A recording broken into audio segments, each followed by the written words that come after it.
Bharatiya Janata party के राष्ट्रीय अध्यक्ष सम्माननीय श्री नितिन गडकरी जी, दिल्ली विधानसभा में प्रतिपक्ष के नेता श्री विजय कुमार मल्होत्रा जी, भारत सरकार में रहे पूर्व केंद्रीय मंत्री, निवर्तमान पीएसी के सदस्य और अब क्रियाशील जेपीसी के सम्मानित सदस्य,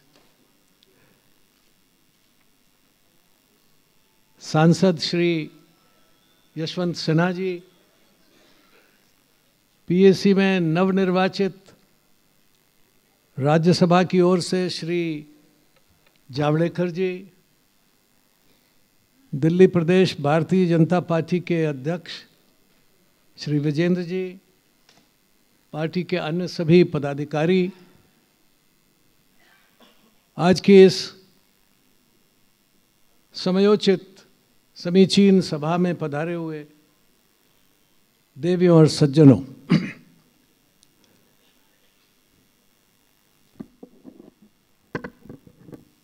ये अच्छा किया यार तुमने। अभी आपके सामने श्री यशवंत सिन्हा जी ने पीएसी के सारे क्रियाकलापों का विस्तार से खाका खींचा। ये उस पीएसी के भी सदस्य थे जो मेरे से पहले थी, और उसी कमेटी ने ये तय किया था कि ये विचार कमेटी करे, पीएसी करे कि इस घोटाले के बारे में जो जनता में बड़ी उथल पुथल है, समाचार पत्रों में जो प्रतिदिन इसके बारे में टिप्पणियां आ रही हैं, संसद में प्रश्नोत्तर हो रहे हैं, तो इस पर विचार किया जाना चाहिए। पीएसी लेखा महानियंत्रक की रिपोर्ट पर आधारित कमेटी नहीं है। एक बात ये फैलाई गई थी पहले कि पीएसी तो सिर्फ वो आंकड़े देखती है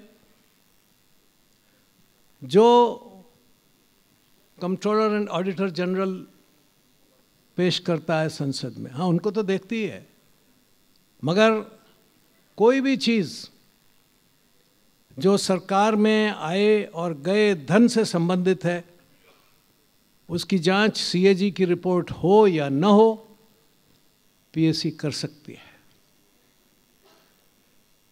पीएसी का काम मैं एक लफ्ज़ में, एक सेंटेंस में बताता हूँ, एक वाक्य में बताता हूँ। पीएसी का काम है जनता के धन का जो सरकार में आया है उसका पीछा करना। आई चेज द रुपी। ये कहाँ से आया और कहाँ गया, जिस काम के लिए पार्लियामेंट ने वोट किया है वहाँ जा रहा है कि नहीं, और जा रहा है तो जितना जाना चाहिए उतना जा रहा है कि नहीं, और नहीं गया तो क्यों नहीं गया, किसने रोका,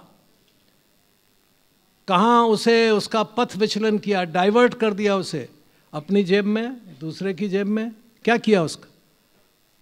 ये सारे प्रश्न हैं जिसका परीक्षण पीएसी करती है। सीएजी की रिपोर्ट हमारी मददगार है, वो एक तरह से हमारा एक्सपर्ट है जो हमें आंकड़ों की जांच करने में, लेखा जोखा की जांच करने में मदद करता है।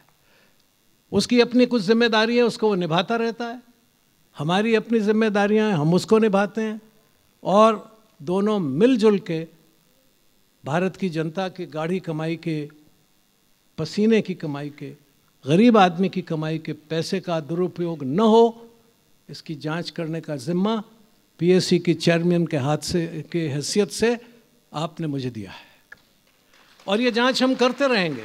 कोई बाधा इसमें नहीं आएगी, या आने भी नहीं देंगे हम कोई बाधा इसमें। और जब ये काम शुरू हुआ था तब सीएजी की रिपोर्ट नहीं आई थी। सीएजी की रिपोर्ट आने तक हमने कई अफसरों की गवाही ले ली थी, और तब ये कहा जा रहा था कि डॉक्टर जोशी बड़े वरिष्ठ नेता हैं, बड़े ईमानदार नेता हैं, बड़े विद्वान नेता हैं, बड़े तटस्थ और निष्पक्ष व्यक्ति काम कर रहे हैं, पीएसी बहुत बढ़िया काम कर रही है, प्रधानमंत्री जी स्वयं उसके सामने उपस्थित होने के लिए तैयार हैं। अपोजिशन जेपीसी की मांग कर रहा था। लेकिन तब ये नहीं कहा सरकार ने कि ये पीएससी बड़ी गलत है या पीएससी में ठीक काम नहीं हो रहा। तब तो कसीदे काट रहे थे हमारी, तारीफें कर रहे थे हमारी, और ये कहा जा रहा था कि ये भारतीय जनता पार्टी के लोग यही डॉक्टर साहब पे विश्वास नहीं रखते। अब मैं पूछना चाहता हूं, कौन विश्वास नहीं रखता? ये नहीं रखते कि आप नहीं रखते? अब क्या हो गया? ये शीर्षासन कैसे हो गया? अब मैं मोटिवेटेड रिपोर्ट पेश कर रहा हूं। ये रिपोर्ट कहीं बाहर लिखवाई गई है, ये रिपोर्ट सरकार को बदनाम करने के लिए है, ये कांग्रेस पार्टी में और सरकार में विभाजन पैदा करने के लिए है। डॉक्टर जोशी को इस्तीफा दे देना चाहिए। भाई क्यों? ये क्या हो गया? ये सवाल है जो जनता को पूछना चाहिए इनसे कि भाइयों ये आपने शीर्षासन क्यों किया? ये आप उलट कैसे गए? यू टर्न कैसे कर दिया? उसकी वजह मैं आपको बताता हूँ। प्रजातंत्र को कहते हैं कि ये आम आदमी की सरकार आम आदमी के द्वारा बनाई गई और आम आदमी के लिए बनाई गई। द्वारा बन जाती है जब आप वोट करते हैं, उसके लिए आप कहते हैं हमने नीतियां बना दी, मगर ये उसकी है क्या? ऑफ द पीपल है क्या? उसको जानने का हक है क्या? वो सरकार में मदालखत कर सकता है क्या? हस्तक्षेप कर सकता है क्या? क्या वो जान सकता है कि सरकार क्या कर रही है? उसके लिए संविधान में 2 जगह बनाई गई हैं। एक तो संसद, पार्लियामेंट में मेंबर सवाल पूछ के सरकार से ये जानकारी ले सकते हैं कि आप बताइए ये क्यों कर रहे हैं, ये क्या हो रहा है, आप ये क्या कर रहे हैं, ये जानकारियां ले सकते हैं। वो ज़रा लंबा एक रास्ता चलना पड़ता है। दूसरी बात है कि सरकारी खर्चों की जांच सीएजी करे और सरकार में वो नीतियां ठीक से पालन हुई हैं या नहीं हुई हैं, इसकी जांच पीएससी करे। पीएससी को हक है कि वो किसी भी अफसर को बुला सकती है, किसी भी जिस आदमी को चाहे उसको बुला सकती है, जिस डॉक्यूमेंट को चाहे, जिस कागज़ को चाहे उसे तलब कर सकती है, और ज़रूरत पड़ने पर लोगों से हलफिया बयान भी ले सकती है। ये मामूली कमेटी नहीं है, ये बहुत ताकतवर कमेटी है, और ये जनता के हाथ में सबसे बड़ा हथियार है। और मुझे बहुत फ़ख्र है इस बात का कि उस हथियार को ठीक ढंग से इस्तेमाल करने का काम आपने जसवंत सिन्हा जी और मेरे जैसे लोगों के हाथ में सौंपा। क्या गरीब आदमी को यह जानने का हक नहीं है कि जो पैसा उसके यहाँ पानी के पीने के इंतज़ाम के लिए किया गया था, जो पैसा नहरों में सिंचाई के इंतज़ाम के लिए किया गया था, जो उसकी दवाई और उसकी पढ़ाई और उसके बेरोज़गार के लिए जिसको पार्लियामेंट ने वोट किया था, वो उसे क्यों नहीं मिल रहा?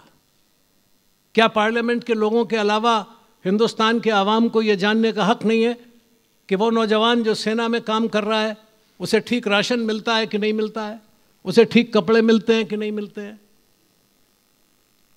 जो लोग हमें वोट देते हैं उनके बच्चे वहाँ फौज में काम करते हैं। हम पार्लियामेंट में सुरक्षित इसलिए रहते हैं कि वो बच्चे वहाँ काम कर रहे हैं, और अगर उन्हें सीएजी की रिपोर्ट कहती है कि राशन ठीक नहीं मिल रहा, तो क्या ये जानने का हक नहीं है उस आदमी को कि मेरे बच्चों को राशन ठीक क्यों नहीं मिल रहा? फिर पार्लियामेंट के मेंबर की हैसियत से क्या हमें ये सवाल नहीं करने चाहिए? और क्या पीएससी की ये जिम्मेदारी नहीं होती कि इसको देखे कि उसके राशन में ये खयानत कहाँ से हुई है, ये कहाँ गड़बड़ी हो रही है, कौन उसके राशन के पैसा खा रहा है, कौन देश की सुरक्षा के लिए बाधाएं पैदा कर रहा है? ये बड़े सवाल है। मुझे अपने लिए कोई तकलीफ नहीं है, इनके लिए भी कोई तकलीफ नहीं है, लेकिन तकलीफ मुझे उन लोगों के लिए है जो तरस रहे हैं आज दवाई के लिए, पढ़ाई के लिए, बिजली के लिए, पानी के लिए, रोजगार के लिए। आप उनके टैक्स का पैसा हजम कर रहे हैं, लूट मचाए हुए हैं, और उन्हें जानने का हक भी नहीं है कि कौन लूट मचा रहा है।